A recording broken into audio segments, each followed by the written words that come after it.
Hello guys, ഇന്നത്തെ video അമ്മിക്കുട്ടിയുടെ സ്കൂളിൽ annual day സെലിബ്രേഷനെ കുറിച്ചുള്ളതാണ്. എൻ്റെ സ്കൂളിൽ ആനുവൽ ഡേ ആണ്. നമ്മൾ ഡാൻസ് കളിച്ചിട്ട് വരാം. ടാറ്റാ. അപ്പോൾ ഇതാ ഞങ്ങൾ നേരെ സ്കൂളിലെത്തി. ഡാൻസിനുള്ള കുട്ടികൾ മേക്കപ്പ് ഇടണം, അതുകൊണ്ട് നേരത്തെ വരണമെന്ന് മിസ്സ് പറഞ്ഞിട്ടുണ്ടായിരുന്നു. അങ്ങനെ തന്നെ ഞങ്ങൾ ക്ലാസ് റൂമിൻ്റെ ഉള്ളിലോട്ടെത്തി. അവിടെ ആമിക്കുട്ടിയുടെ ഫ്രണ്ട്സൊക്കെ അവിടെ ഇരിക്കുന്നുണ്ടായിരുന്നു. എല്ലാവരെയും കണ്ട് സംസാരിച്ചിട്ട് ഒരു ഷേക്ക് ഹാൻഡൊക്കെ കൊടുത്ത് ഞാൻ നേരെ തിരിച്ച് വീട്ടിലോട്ട് വന്നു.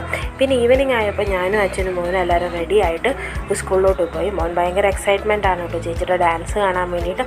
അങ്ങനെ ഞങ്ങൾ സ്കൂളിലോട്ട് കയറുമ്പോഴേക്കും പരിപാടികളൊക്കെ തുടങ്ങിയിട്ടുണ്ടായിരുന്നു. ഓരോരോ സ്റ്റേജ് പെർഫോമൻസ് ആയിട്ട് ഇങ്ങനെ നടന്നുകൊണ്ടിരിക്കുന്നുണ്ട്. ഞാൻ മോളെ ഒന്ന് കാണാൻ വേണ്ടി ക്ലാസ് റൂമിലോട്ട് പോയി. അപ്പോൾ കുറേ പിള്ളേർ അവിടെ റെഡിയായി ഇരിക്കുന്നുണ്ട്. അങ്ങനെ മോളെ ഞാൻ കണ്ടുപിടിച്ചു. അവളുടെ മേക്കപ്പ് കാരണം എനിക്ക് പെട്ടെന്ന് കണ്ടുപിടിക്കാനൊന്നും പറ്റിയില്ല. പിന്നെ അത് അവരുടെ പരിപാടിയാണെന്ന് വേണ്ടി വേഗം അവരെ കൊണ്ട് സ്റ്റേജിൻ്റെ ബാക്കിൽ കയറി. ഡാൻസിൻ്റെ വീഡിയോ ഞാൻ സെപ്പറേറ്റ് ആയിട്ടിട്ടുണ്ട്. അപ്പോൾ ഈ ഒരു വീഡിയോ നിങ്ങൾക്ക് ഇഷ്ടപ്പെട്ടെങ്കിൽ എന്നെ ലൈക്ക് ചെയ്യാനും സപ്പോർട്ട് ചെയ്യാനും മറക്കില്ല. വേറൊരു വീഡിയോ ആയിട്ട് പിന്നെ കാണാം. ബൈ.